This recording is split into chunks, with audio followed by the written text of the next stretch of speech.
Hello, good morning, and welcome to this morning taste challenge. We have two American blended whiskeys, which are both unusual in their own special way. This is Royale Club. I cannot, and I tried, believe me, I probably spent over an hour trying to find the trademark when this was introduced. Could not find it. I could have called Kasser-Laird, but I was embarrassed to ask him. When was this introduced? It's been around. It's definitely been around, but I've never seen it in Louisiana. I bought this bottle in Arkansas, okay, at a liquor store in Texarkana, Arkansas. It was like $6.99 for the bottle.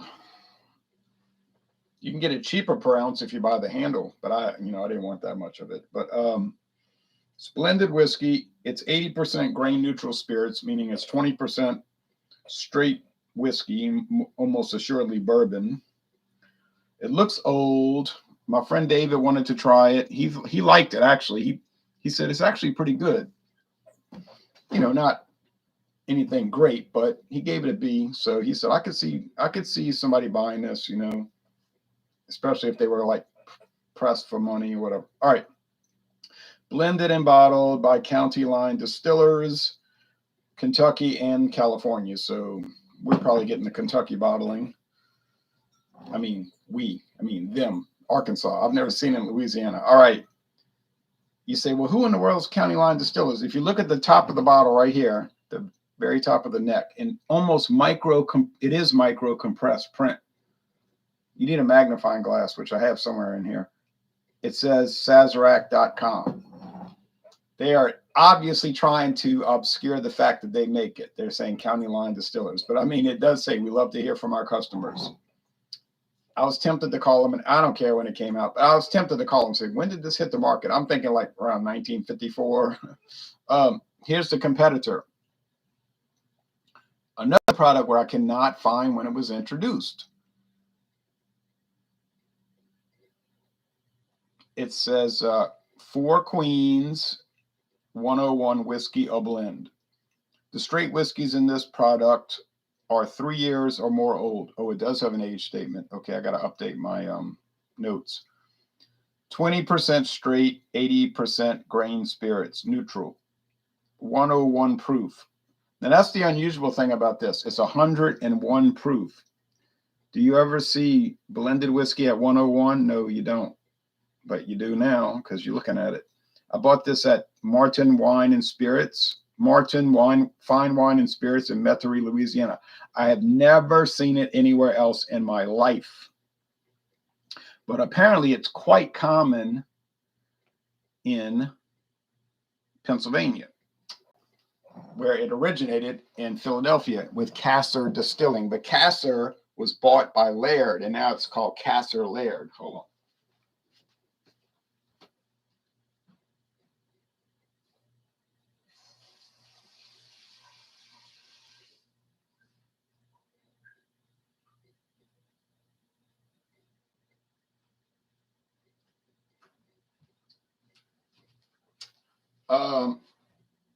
Sometime in the 1980s, mid-1980s, Kasser of Philadelphia, a really old company, was bought by Laird, another really old company, of Scobeyville, New Jersey.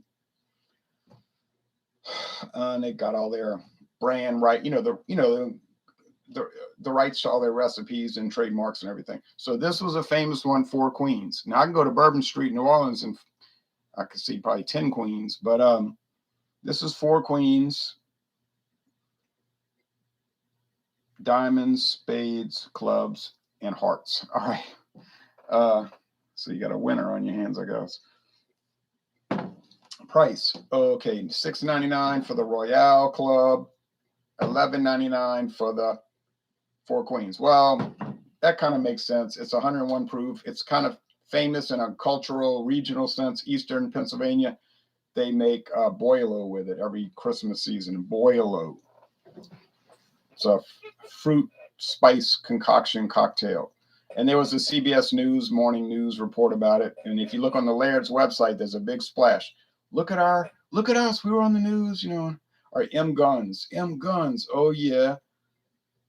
Hoorah. What up, brother? My brother, how you been? I've been fine, M Guns. Good to hear from you. All right. So if any of y'all have ever had Royale Club or Four Queens 101, let me know. And if you know when they were introduced, let me know. But don't tell me something like, oh yeah, Royale Club was 1960. I got a friend who knows. No, that's not a source. I got a friend who knows. I need some official data. This should not be really a challenge. Why? 80 proof, 101 proof, age 4 years, age 3 years. Well, that could screw things up, but still, you would think it would be discernible. I'm saying with no age statement. I got to correct that. I forgot the 101 does have an age statement.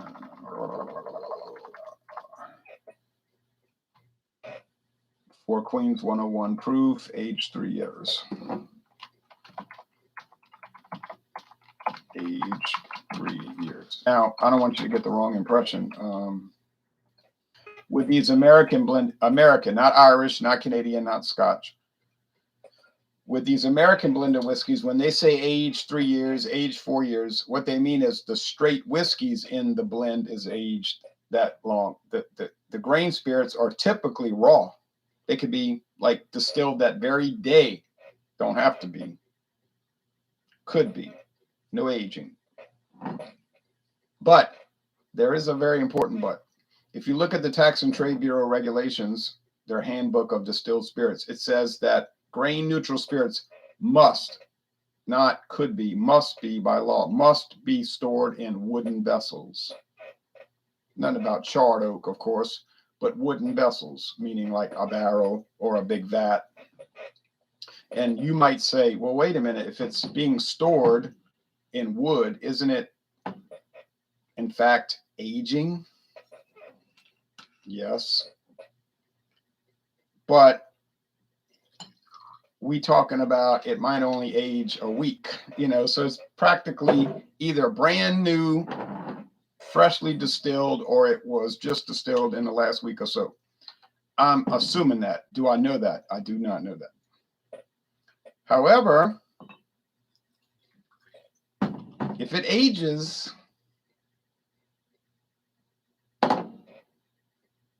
then the classification changes.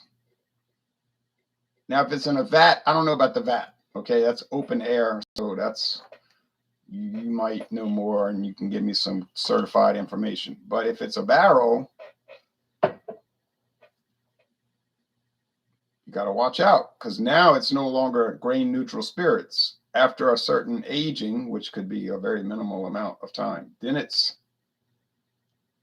whiskey. Okay.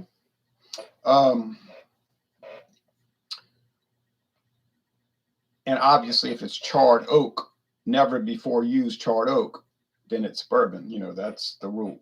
So assuming that the grain spirits are made from corn, do they have to be made from corn? No, they don't. They could be made from rice, wheat, rye, and other grains, as long as they're neutral. Okay, so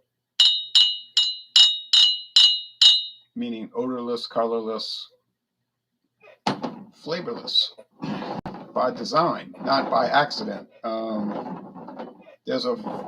You can just do research, look it up. What are the uses? You look up uses for grain neutral spirits, and then you better have a lot of free time on your hands.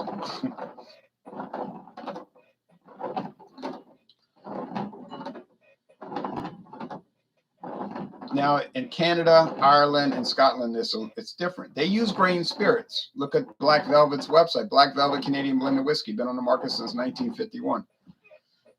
It says, really, it was on the market before that, but it had a different name. But they were saying they take the grain spirits, it's like 80% grain spirits, neutral spirits. That's the term they use, grain neutral spirits. And they blend it with the various single malt and rye whiskeys, malt whiskey and rye whiskey. But then those are all blended together, then aged for 3 years. See what I'm saying? Blended together and aged for 3 years in used oak, used ex-bourbon barrels. Well, then that after 3 years, it's no longer grain neutral spirits. It's whiskey. Okay. All right. It's complicated, but then at the same time, it's not complicated once you remember all the regulations. These products can have coloring added. Caramel color. They can disclose that fact, or they do not have to disclose that fact if you read the regulations. They can have flavoring added, which they may or may not choose to disclose. But the rule is the flavoring has to be harmless, and it cannot exceed 2.5% of the volume of the product. It says right there, NTE. That means not to exceed 2.5% of the volume. And they are not strict about the flavoring. You say, what if I want to add white rum? Go ahead. You say, I want to add cream sherry. Go ahead. All right. I don't think they're too strict. It just cannot exceed 2.5% of the volume. All right. But there is a very important but. Oh, I already did that. So I canceled out the luck. All right. Well, anyway, I don't believe in superstition. The important thing is that blended whiskey must have the aroma and flavor generally associated with whiskey, okay? That's the law. The aromas and flavors generally associated with whiskey. So you can't make it and then it smells like and tastes like rum. X, illegal. You can't make it to where it smells and tastes like brandy. X, illegal. So these two products, they may not be any good, but they have to have the aroma and flavor generally associated with whiskey, all right? So you say, but that's defining a product by its definition, saying, oh, this whiskey smells like whiskey. That's the law. What does that mean? What the general public, a reasonable person would say smells like whiskey. You say, but that's, you heard what I said, a reasonable person, not a maniac. So if you went to court and you tried to play games with the judge, it's pretty likely that you're going to lose, because you're going to get up there and say, it doesn't smell like whiskey to me. The judge is going to say, that's irrelevant. It has to smell like whiskey to the general public, okay? Not to you particularly. It says generally associated, not particularly associated with your, the law doesn't say with somebody's eccentric assessment of distilled products. Okay. So you're not going to win. So, and therefore you never see any legal challenges, because you're not going to win, because they don't have time for these, what they would call frivolous lawsuits, although they entertain them all the time. Yeah, it smells like whiskey. It's very light. There's a little vanilla and charred oak, kind of, not charred oak. It probably was charred. It might have been charred in 1975. You know what I mean? But the char done worn off. All right. It's kind of bland, but not bad. Bland doesn't mean bad. Bland means dull. Doesn't have a lot of character. FD says, Marvel just came out with She-Hulk today. What are your thoughts? My thoughts are thoughts that are totally indifferent to that. I have no interest in that. When they came out with She-Hulk the first time, Hulk in 1979, or was it 81? 79? I bought some of those and I thought, that's pretty interesting. They had pretty good writing. The artwork was good. It was obviously the second tier artist, not your first line, top of the line artist, because it was a book that they don't know if it's going to make it, and I thought, me personally, I'm not interested in a female Hulk. Some people were. She did join the Fantastic Four for a while. You know, they had that little run there, and it was nice. It was interesting stories, but I had no interest in it. You know, I just thought it was something. You know, it was something to look at, something to read about, just like Ms. Marvel. Ms. Marvel. I said, okay, Ms. Marvel. It was fine. It was predictable, but it was fine. Nothing negative. It's sort of like the women's liberation movement type comic book, you know. Cotton Eye Joe says, cheers, Ron. I wonder how these two would fare against Kessler because it's oh so smooth. Well, we're gonna find out because I intend to bring Kessler into the competition very soon. You got some of the original comics, they might be worth money now that this show is out. I don't have any She-Hulk. I traded those off years ago. I have some books where it's guest starring She-Hulk, you know what I'm saying? Or featuring She-Hulk, but no actual She-Hulk books. No, I did not. Not here, no. Okay, aroma is tough.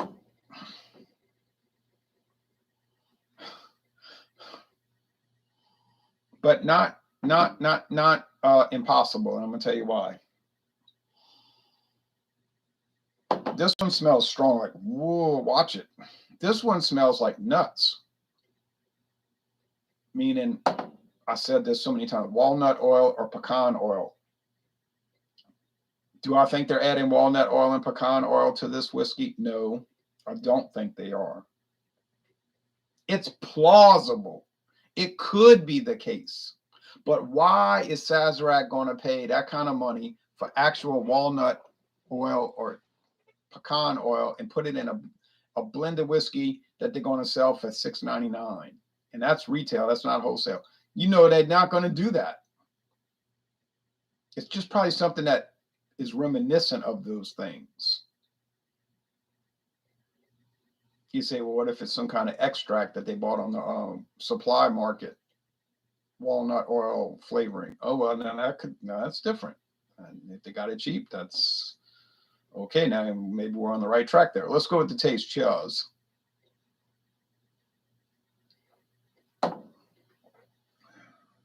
I saw one whiskey had oak extract in it. Oak extract.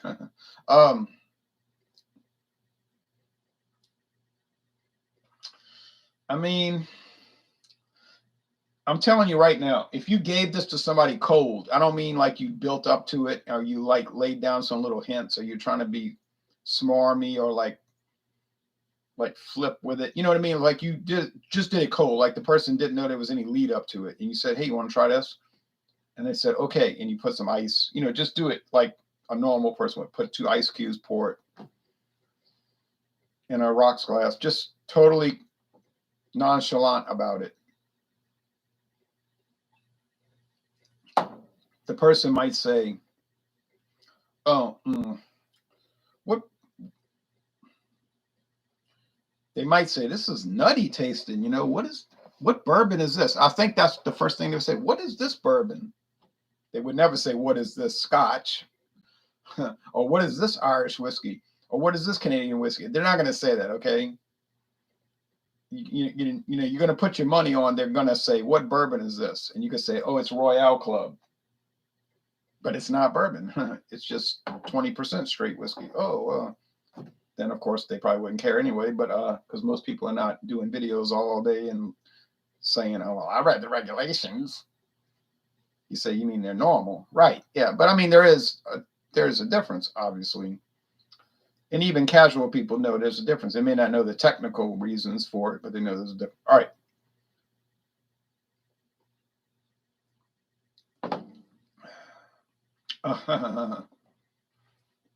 This one seems a lot stronger. Whoa, I'm on fire. Oh. All right, this one's bracing. I mean, this one is coming at you with full force. It's like Lisa and Cult Jam with full force. I mean, this thing is strong. It's powerful and echoey. You know, I mean, so it's got to be the Kasser-Laird. That Royale Club is too mild to be this strong. Whew. It is. It's the Kasser-Laird. All right, I knew it. I knew it. I got it right. Yes, I haven't gotten it wrong yet. Oh wait, I'll start off 0-1. What am I thinking? Which was shocking because it was club whiskey from, and apparently Specs is listing. I don't know if they're really accurate, but they're showing that they're selling Bellows Club whiskey. I said, maybe they're still making it. They got it listed, Bellows Club. So, but I got that one wrong. Okay, I got it wrong, but the rest I've gotten right, and I want to keep getting them right. I don't want to get another one wrong. I don't want to get a single one wrong, but I mean, probably will happen. But okay, so let's close this out.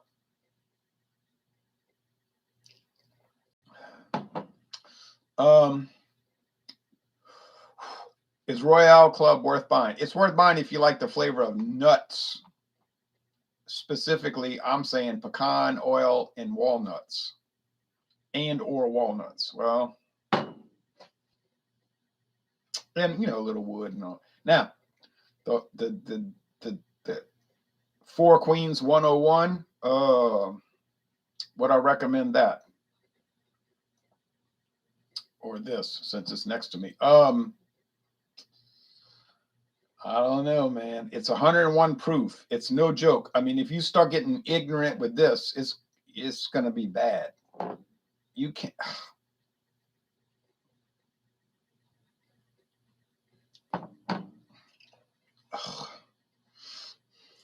It's good. The flavors are all there. I mean, it's everything. I can see why they use it for Boilo. It's really smooth.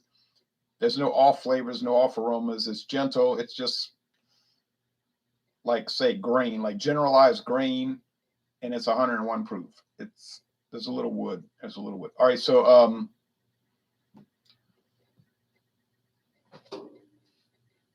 I would say be careful with that.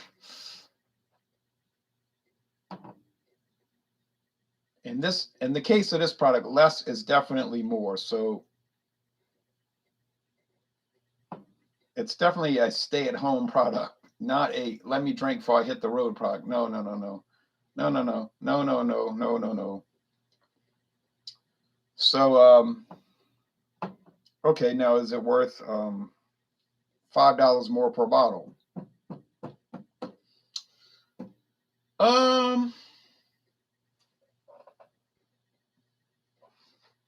You could make that argument based on the higher proof. Can't base it on the aging because it's younger. It's actually a year younger at least. But the kind of like legendary status that it has, the cult classic status that it has, the fact that it's been shown on CBS News, morning news, and all of this. When's the last time you saw a Royale Club report? Yeah, right. Like never. But so it has that going for it. It's $5. If you're just totally a skinflint and you only want to save money and you're only worried about the cash value considerations, yeah, well, don't buy it then, because it's going to cost you $5 more per bottle. Oh, the horror, $5.05 more. No, exactly $5 more. Well, I'm glad I bought it because it's unique. I don't see many American blended whiskeys at 101 proof. Well, actually, I've never seen any American blended whiskeys at 101 proof except for this one. So, yeah, I would buy it. I mean, I'll say yes, it's worth it. I can't say it's better though. It's just different. So you're paying for the difference. You're not paying for the quality achievement, because there really isn't any. But in my opinion, but it's definitely unique and dangerous. It did just get a little vanilla and more wood. Okay, all right. So that's it. Saturday we're gonna come up with the champ of all champs, and I feel sorry for Royale Club because they're about to get beat so bad because it's going to be Seagram's 7 Crown. Seagram's 7 Crown versus Royale Club. Well, you know as well as I do that Royale Club has no chance to beat Seagram's 7 Crown. And in fact, pretty much no other American blended whiskey has any chance of beating Seagram's 7 Crown. But we're going to do the challenge, to be fair. We're going to still do the challenge. But I mean, you know what's going to happen. It's going to be a disaster. It's going to get killed or raided. FD say you got some of the original comics. Oh no, he's talking about She-Hulk. Already talked about that. Yeah. If anybody wants to see the greatest value in bourbon whiskey in 2022 on the planet Earth, I can show it to you right now. But if not, I'm going to get off of this. So I got the great. I'm telling you right now, there is no way you're going to beat this deal. It is impossible. It cannot happen, and it will not happen. And I did it, and I can prove it. But I can show that to you. If not, we're going to close this out. So I'll show it to you, but we'll count it down to 0. If I hear nothing, we'll go off the air. But it will not. That price will not be beat. Not in this day and age. So ask me once. All right, going once. Go. Whoa, look at Cotton Eye Joe. Jethro T. Boots. That is what it is. How did you guess that? I'll go get the bottle. Okay. You got me there.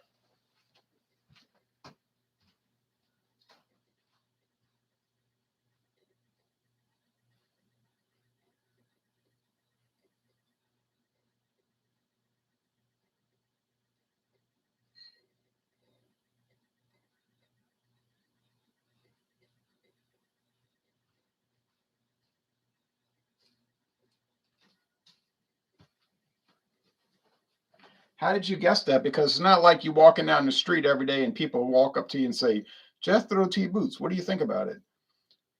Look at that. Sour mash, Kentucky straight bourbon whiskey, aged at least 4 years. Bottle that, obviously, Buffalo Trace. It's the same bottle as McAfee's Old Number 8 and Ancient Age, which are both from Buffalo Trace. So, of course, the back of this says, intended for sale at CVS Pharmacy. If found elsewhere, call this number. I guess I'll give you a reward for reporting a fraud because it's only supposed to be sold at CVS Pharmacy. They got an exclusive contract with, who, Sazerac, to sell it there. I tried to peel that off, but it was so stuck on there, you couldn't take it off. Well, look at you, Cotton Eye Joe. It is Jethro T. Boots. And you want to know what I paid for this? I'll tell you.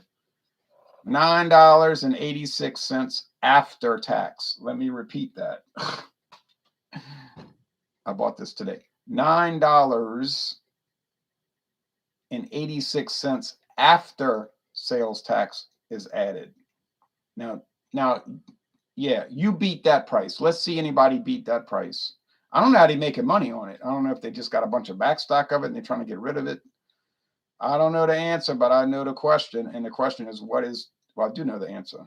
I don't know the answer to how they can sell it so cheap. That's what I mean. That's crazy. And of course, you got to have your little CVS card. So all you got to do is register for it. They're going to send you emails sometimes, which I totally ignore.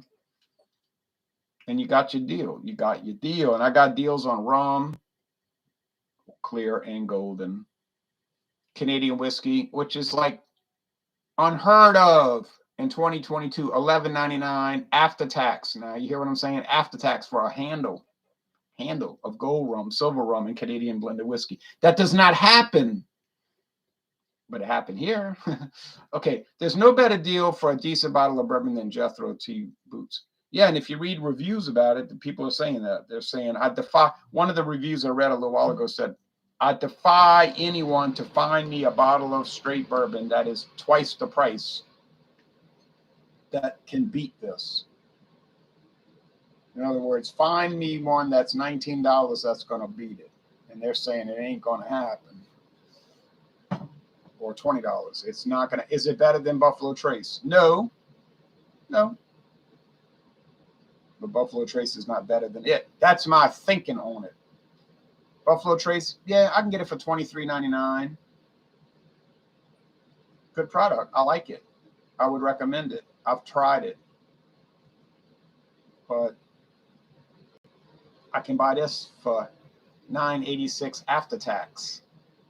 And it's not going to lose to Buffalo Trace. It's not going to lose to Jack Daniels. It's not going to lose to Jim Beam. It's not going to lose to Four Roses. No, it's not going to lose to Four Roses. It's not going to lose to Old Forester. It's just going to, you say, well, that's 86 proof. Okay, well, that's 86 proof. So we got to take that into account. You start bringing in 86 proof products, okay, different story. But all the 80 proof straight bourbons, nah, it ain't going to lose to them. It's not going to beat them, but it's not going to lose. And you're going to save $10 every bottle you buy. And that's something. All right, thanks, everybody. Y'all take care now.